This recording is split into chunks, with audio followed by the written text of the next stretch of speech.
እናት አባት እህት ወንድም የላካችሁ ቤተሰቦቻችሁን የላካችሁ እንግዲህ ሙሉ ህዝበ ክርስቲያኑ በሰላም ገብቶ ዛሬ ማክሰኞ ጥምቀት ጀምረዋል ማለት ነው። እንግዲህ ቦታው ላይ ኔትወርክ ስላልነበረ እስካሁን ድረስ መረጃ ምናልባት ለማግኘት አልተቻለም ነበር።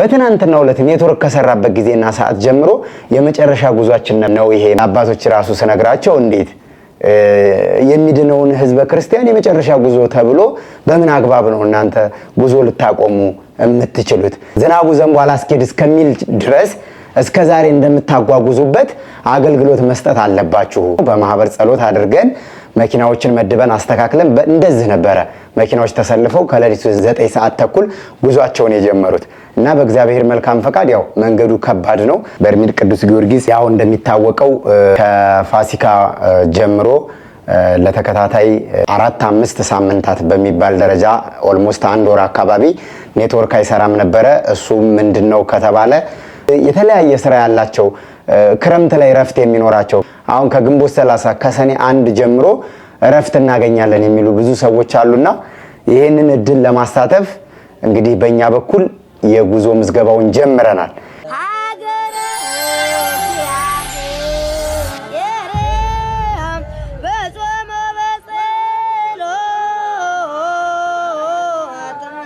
በስመ አብ ወወልድ ወመንፈስ ቅዱስ አሐዱ አምላክ አሜን። ሰላም ክቡራንና ክቡራት ውድ ተመልካቾቻችን በመላው ዓለም የምትገኙ የኤልሻዳይ ኦርቶዶክሳዊ ሚዲያ ቤተሰቦች መላው ዓለም ሆናችሁ ይህንን ፕሮግራም የምትከታተሉ በያላችሁበት የክርስቶስ ሰላም ፍቅር ይብዛላችሁ። እንዴት አላችሁ? እኛ ደህና ነን፣ እግዚአብሔር ይመስገን።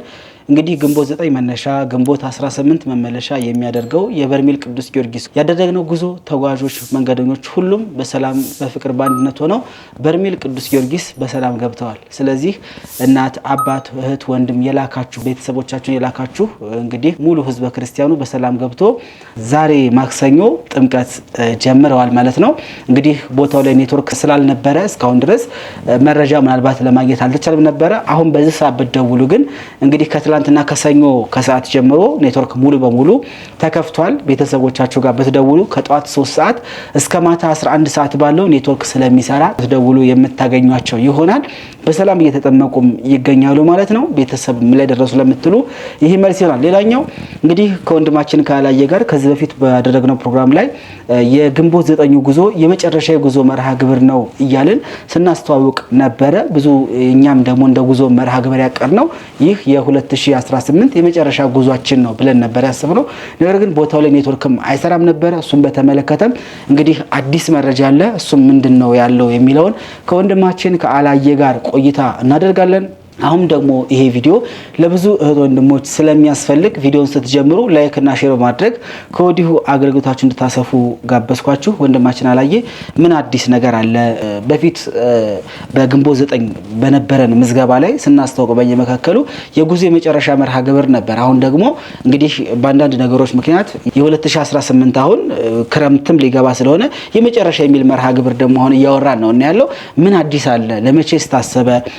በፊትስ መጨረሻ ተብሎ ልናስተዋውቅ የቻልነው ከምን አንፃር ነበር? ወንድማችን አላየ እስኪ አያይዘህ አብራራለን። እሺ። በስመ አብ ወወልድ ወመንፈስ ቅዱስ አሐዱ አምላክ አሜን። ሰላም በሀገር ውስጥና ከሀገር ውጭ የምትገኙ ውድ ኦርቶዶክስ ተዋሕዶ ቤተክርስቲያን እምነት ተከታዮችና የኤልሻዳይ ኦርቶዶክሳዊ ሚዲያ አድማጭ ተመልካቾች እንደምን አላችሁ? እኛ ደህና ነን፣ እግዚአብሔር ይመስገን። ወንድማችን ዘማሪ ዳዊት በመግቢያው ላይ እንደነገራችሁ ግንቦት 9 የነበረን ጉዞ በርሜል ቅዱስ ጊዮርጊስ በሰላም ቤተሰቦቻችሁ ገብተዋል፣ መጠመቅ ጀምረዋል። እንግዲህ በርሜል ቅዱስ ጊዮርጊስ ያው እንደሚታወቀው ከፋሲካ ጀምሮ ለተከታታይ 4-5 ሳምንታዎች በሚባል ደረጃ ኦልሞስት 1 ወር አካባቢ ኔትወርክ አይሰራም ነበረ። እሱ ምንድነው ከተባለ መንገድ ላይ ትልቅ ቴሌታወር በአገልግሎት ብዛት ይሁን በአደጋ ምክንያት ይሁን አይታወቅም ወድቆ ነው ሙሉ ወረዳው ላይ ኔትወርክ ተቋርጦ የነበረው። እኛም አባቶችንም ለማግኘት ከዛ ከቤተ ክርስቲያኑም መረጃ ለመለዋወጥ ምንም አይነት መረጃ አልነበረንም። የመንገዱን ደህንነት ለማጣራት ግን አንዳንድ ሰዎች ሩቅ ቦታ እየሄዱ እየደወሉ በሞተር በእግር ተጉዘው ከዚህ ከኔትወርኩ ውጪ ምንም አይነት ነገር እንደሌለ በጸጥታውም በዝናቡም በጭቃው መንገዱ ማስጓዝ እንደሚችል ምንም አይነት የጉዞ መተጓጎል እንደማይገጥመን መረጃ የሚያለዋውጡን ሰዎች ስለነበሩ በዛ ልክ እንግዲህ እስከመቼ እንቀጥላለን? ይሄንን የጀመርነው ምዝገባ በሰላም አጠናቀን ኦልሞስት የበልግ ዝናብ እንኳን ከዘነበ መንገዱ እንደማያስኬድ ይታወቃል። ስለዚህ ከወዲሁኛም በብዙ መንገላታት በብዙ ውጣውረድ ከተለያዩ አካላቶችም እንደስከዛሬ ይሄ በጤናው ምክንያትም ዝናብ ሲዘንባውን በሽታው የሚነሳል ይቀሰቀሳል ተብሎ ስለሚታሰብና ስጋት ስላለባቸው በወረዳም በዞን የጤና ቢሮ አካላቶችም እኛ የጉዞ ማገጃም ሳይሰጠን ምእመኑንም ወስደን ሳናንገላታ በአግባቡ ራሳችን ብናቆም ወደፊት ከመስከረም በኋላ ለሚኖረን አገልግሎት ተዘግቶ ነበር እስከሚከፈት ጠብቁ የሚል ማስታወቂያ መረጃም ከመስጠት እንድናለን በሚል ሁኔታ ያው ተነጋግረን ተመካክረን የመጨረሻ ጉዞ ብለን ስንመዘግብ ነበር። አሁን ላይ እንግዲህ በግንቦት 9 በነበረን ጉዞ ወይም በፈረንጆች አቆጣጠር ሜይ 17 መነሻውን ያደረገው ጉዟችን በሰላም ገብቷል። መንገዱም ሰላም ነበር። በጠዋት እንግዲህ ከባህር ዳር አቡነ ገብረ መንፈስ ቅዱስ ሌሊት 6 ሰዓት ተኩል ጀምረን ህዝቡን ቀስቅሰን የጉዞ ዝግጅታቸው እንዲያደርጉ የማህበር ጸሎት አድርገን መኪናዎች ላይ ሁሉም ከባህር ዳርም ከአዲስ አበባም ከተለያየ ቦታ ከኛ ጋር ለመጓዝ ትኬት ቆርጠው የመጡ አንድ ጋር ነበር ተሰብስበን ያደርነው። በማህበር ጸሎት አድርገን መኪናዎችን መድበን አስተካክለን እንደዚህ ነበረ መኪናዎች ተሰልፈው ከሌሊቱ 9 ሰዓት ተኩል ጉዟቸውን የጀመሩት እና በእግዚአብሔር መልካም ፈቃድ ያው መንገዱ ከባድ ነው። አንዳንድ መኪናዎች እንደዚህ ጎማ የተለያየ ነገር ቢረብሹም ያው በእግዚአብሔር መልካም ፈቃድ ቦታው ላይ መግባት ተችሏል። ዛሬ ጥምቀታቸውን ጀምረዋል። እንዳጋጣሚ ሆኖ ደግሞ ትናንት ሰኞ ከሰዓት በኋላ ኔትወርኩም ያው ቴሌታወሩ ጥገና ተደርጎለት አገልግሎት መስጠት ጀመረ ማለት ነው። በርሜል ቅዱስ ጊዮርጊስ እንደሚታወቀው መቼም ከዚህ በፊት በነበረው ጉዟችን ዘንድሮ በዛ ዓመት ነው እንጂ ኔትወርክ እንዳልነበረ ይታወቃል። ተራራ ቦታ በሞተር በእግር ሄደው ነበረ የሚደወለው። አሁን ግን እዛው ቴሌታወር ተተክሎ እዛው ቤተክርስቲያኑ አካባቢም ኔትወርክ ተለቆ ስለነበረ ይሰራ ነበረ። ሰውም ደግሞ ያንን ስለለመደ ቤተክርስቲያኑ አካባቢ የነበሩ ሰዎችም ወደ አዲስ አበባ ሲደውሉ የሚፈልጉትን ሰው ያገኛሉ። ከአዲስ አበባም ከውጭ ሀገርም የመጡ ሰዎች ደግሞ ወደ ጠበሉ ሲሄዱ እዛው ቤተሰቦቻቸውን ቀን በቀን ማግኘት ስለሚችሉ ብዙዎች ተጨንቀው ነበር። እዛ ራሱ ገንዘብ የጨረሱ ቤተሰቦች አሉን፣ በምን እንላክላቸው እንዴት እናርግላቸው እያሉ በጣም እኛ ጋር የሚደውሉ ከኛ ጋር እኛም ገንዘብ ይዘን አንሄድም በካሽ ይዞ መሄድ አይቻልም የሚል መረጃ እየሰጠናቸው እንዴት እናርግ እናንተ ካረዳችሁ እናንተ ካላገዛችሁን ታዳ ቤተሰቦቻችን እንዴት እናረጋለን?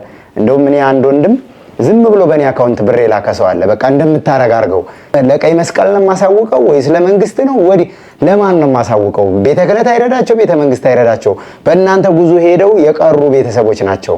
በቃ እናንተ እንደምታደርጉ አድርጉት ብሎ ብር የላከሰው ይሁላል። እና ምን ለማለት ፈልጌ ነው አሁን ላይ እንደ ልብ መረጃ መለዋወጥ እንችላለን። በትናንትናው ዕለት ኔትወርክ ከሰራበት ጊዜና ሰዓት ጀምሮ የመጨረሻ ጉዟችን ነው ይሄ። አባቶች ራሱ ስነግራቸው እንዴት የሚድነውን ህዝበ ክርስቲያን የመጨረሻ ጉዞ ተብሎ በምን አግባብ ነው እናንተ ጉዞ ልታቆሙ የምትችሉት? ዝናቡ ዘንቦ አላስኬድ እስከሚል ድረስ እስከ ዛሬ እንደምታጓጉዙበት አገልግሎት መስጠት አለባችሁ የሚል ምላሽ ነው የተሰጠና እኛም ደግሞ ወዳው ካንተም ጋር ከሌሎች ጓደኞቻችንም ጋር በመነጋገር እንግዲህ ቀጣይ በኢትዮጵያ አቆጣጠር ሰኔ 7 መነሻ ሰኔ 16 መመለሻ የ9 ቀን ፕሮግራም በብዙዎቻቸው ጥያቄ መሰረት በአባቶችም መልካም ፈቃድ የመጨረሻ ባንልም እንግዲህ ያው ዝናቡ ከዘነበ መንገዱ አላስኬር ካለ ሌላ የተለየ ነገር ካለ ይሄንንም ጉዞ ልንሰርዘው እንችላለን። ግን እንደ እግዚአብሔር መልካም ፈቃድ እንደኛ ሐሳብ ደግሞ ፕሮግራም ለሰኔ 7 አውጥተናል። ቀድሞው ሰዎች መመዝገብ ይችላሉ። ከውጭ ሀገር የሚመጡ እህቶች ወንድሞች በተለይ ቀጣይ ወር ላይ ትምህርት ቤት ይዘጋል፣ የሥራ ፍቃድ እናገኛለን። አገር ውስጥም ያሉ ሰዎች በመምህራንነት የሚያገለግሉ የተለያየ ስራ ያላቸው ክረምት ላይ ረፍት የሚኖራቸው አሁን ከግንቦት 30 ከሰኔ 1 ጀምሮ ረፍት እናገኛለን የሚሉ ብዙ ሰዎች አሉና ይሄንን እድል ለማሳተፍ እንግዲህ በእኛ በኩል የጉዞ ምዝገባውን ጀምረናል። የመጨረሻ ስንል ሰዎች ምናልባት ብዙ ሰው እንዲመጣልን አድርገን ያሰብን የሚመስላቸው ሰዎች አስተያየት የሚሰጡ ሰዎች አሉ። እንደዛ አይደለም። ይሄው የበርሜል ቅዱስ ጊዮርጊስ ጉዞ ይታወቃል። ከባህር ዳር ጀምሮ በርሜል ጊዮርጊስ እስከሚደረስ ድረስ ኮረኮንች ነው፣ ጭቃ ነው። አውራ ጎዳና መንገዱ ጥርጊያ መንገድ ነው። ስለዚህ ይሄ መንገድ ደግሞ ዝናብ ከዘነበ የህዝብ መኪና በፍጹም በተለይ ትልልቅ አውቶቡሶችን በዚህ ቦታ ላይ ማጓጓዝ አይቻልም። ከመናኸሪያም ቢሆን ስምሪት ራሱ ከሐምሌ ጀምሮ ስምሪት አይኖርም። ዝናቡ እንዳዘናነቡና የመንገዱ ሁኔታ ነው የሚወስነው ማለት ነው። ስለዚህ በረሃ ነው መንገዱ ይታወቃል። በዚህ መንገድ ላይ ለማጓጓዝ ቢታመሙ የሕክምና ተቋማትን ማግኘት አይቻልም። ቢመሽ ማረፊያ ማደሪያ አይገኝም። ቢርባቸው ቢጠማቸው ውሃ የሚገዛበት ምግብ የሚመገቡበት ኢቭን ሆቴል የሚያድሩበት ከተማ አይገኝም። ከባህር ዳር ተነስተ ከ90 ኪሎ ሜትር በላይ ተጉዘ ነው ሻውራ ከተማ የምታገኘው። ከሻውራ አልፈህ ደግሞ ደለጎ እስከምትደርስ የ90-80 ኪሎ ሜትር ልዩነት ከተጓዝክ በኋላ ነው አሁንም ከተማ የምታገኘው። በዚህ መሃል እንግዲህ ብዙ ነገር ይፈጠራል።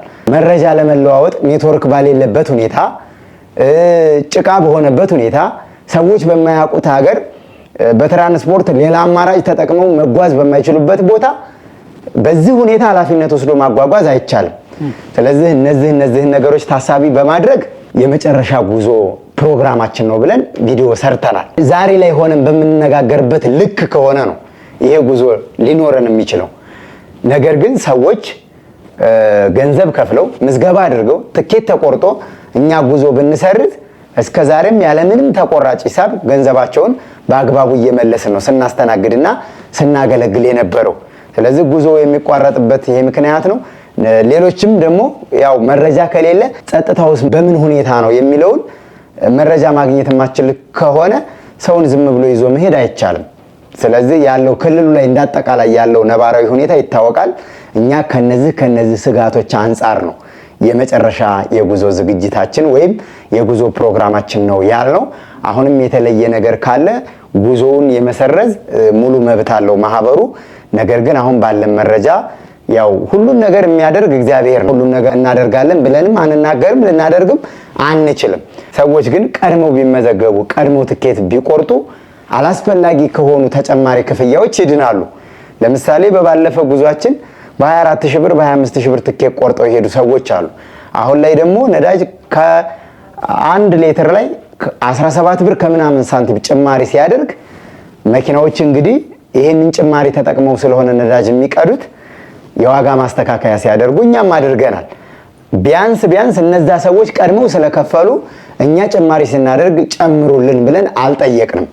አሁንም ደግሞ አሁን ባለን በምናስተናግድበት አሁን እየቆረጥን ባለው የጉዞ ዋጋ ወይም ደግሞ ማህበሩ ባዘጋጀው ፕሮግራም ቀድመው የሚቆርጡ ሰዎች አላስፈላጊ ከሆነ ወጪ ይድናሉ። ስለዚህ ይሄ የዓለም ሕዝብ መጥቶ የሚድንበት ጠበል ነው። ባዳኝነቱ በፈዋሽነቱ በርሜል ቅዱስ ጊዮርጊስ የተመሰከረለት ነው። መዳን፣ መፈወስ፣ በረከት ማግኘት የሚፈልጉ ሰዎች ደግሞ ነገ ዛሬ ሳይሉ ለዚህ ፕሮግራም ትኬት ይቁረጡ ነው የምለው ወንድም የዘማሪ ዳዊት። መልካም እንግዲህ ከባለፈው ጉዞ ካየነው አሁን ኔትወርክም ከመስተካከሉ አንፃር መንገድ ላይ ጭቃ ባት አያስቸግረንም። እስካሁን ባለው ነባራዊ ሁኔታ እስካሁን ባለው በአየሩም ንብረት መንገዱ እንትን ስለሆነ በዚህ መልኩ መሄድ እንችላለን። ስለዚህ የቀጣዩ ጉዞ መርሃ ግብራችን ምናልባት ከስከዛሬው የተለያየ ነገሮች ተጓዦች አድርገው መምጣት ያለባቸው ነገር ካለ ምን ትላለህ? እንግዲህ ያው ለጉዞ መጀመሪያ የሚያስፈልገው ገንዘብ መክፈል ነው። ከከፈሉ በኋላ በእኛ አካውንት ያስገቡበትን ደረሰኝ ሞባይል ባንኪንግ ከሆነ ስክሪንሻት አድርገው ባንክ ትራንስፈርም ከሆነ ደረሰኙን ፎቶ አንስተው ወደኛ መላክና ትኬት መቁረጥ ይችላሉ። ባሉበት ሀገር ሆነው ከመምጣታቸው በፊት እንዳስፈላጊነቱ እኛ እለት በምስክርነት መሃል በቪዲዮዎች መሃልም ቢሆን አጫጭር ሾርት ቪዲዮዎችን በኮሚኒቲ እንደዚሁም ደግሞ በፕሮግራም አስቸኳይ የሆኑ የተለየ ነገር ካለ አስቸኳይ የሆኑ መግለጫዎችን ስለምንሰጥ አሁን ባለበት ነው የሚቀጥለው። መታወቂያ ጉዞ ላይ ሲመጡ ምንጣፍ መኝታ፣ የሌሊት ልብስ፣ የሚለበስ ልብስ እንደዚሁም ደግሞ መድኃኒት የሚጠቀሙ ሰዎች መድኃኒታቸውን ይዘው መምጣት አለባቸው። ህፃናት አሁንም እየተጓዙ ነው፣ ችግር የለውም። የ4 ዓመትም የ5 ዓመትም የ1 ዓመትም ህፃናቶች ሄደው ተጠምቀው እየተመለሱ ነው። ያው ቀድሞው በሀገር ውስጥም ከሀገር ውጭም ያሉ ሰዎች ቀድመው ትኬታቸውን እንዲቆርጡ ሌላ የጉዞ ፕሮግራማቸውን አዘጋጅተው የዚህ የበረከት ተካፋይ እንዲሆኑ ማለት እፈልጋለሁ። አድራሻችን ሁሌ እንደሚታወቀው መገናኛ ማራቶን ህንፃ 6ኛ ፎቅ 603 ላይ፣ በስልክ ቁጥሮቻችን ደግሞ በ0941 16 16 16 በ0943 12 12 12 በሌሎች ተጨማሪ ስልኮችም አሉን። በቪዲዮ ስር በሚቀመጡ ቁጥሮች እየደወሉ ባሉበት ሆነው የጉዞ ፕሮግራማቸውን ማስተካከል ይችላሉ ማለት ነው። በእኔ በኩል ጨርሻለሁ። መልካም እንግዲህ ሰኔ 7 መነሻ ሰኔ 16 መመለሻ ያለውን የጉዞ መርሃ ግብር ላይ ሁላችሁም እንድትሳተፉ ከወዲሁ ጋበዝናችሁ። እንግዲህ ለዛሬ ነበረን የጉዞ መግለጫ መርሃ ግብር ይህንን ይመስል ነበረ። በቀሪ ኤልሻዳይ ኦርቶዶክሳዊ ሚዲያ ዝግጅት እስከምንገናኝ ቸር ሰንብቱ። ሰላም ሁኑ።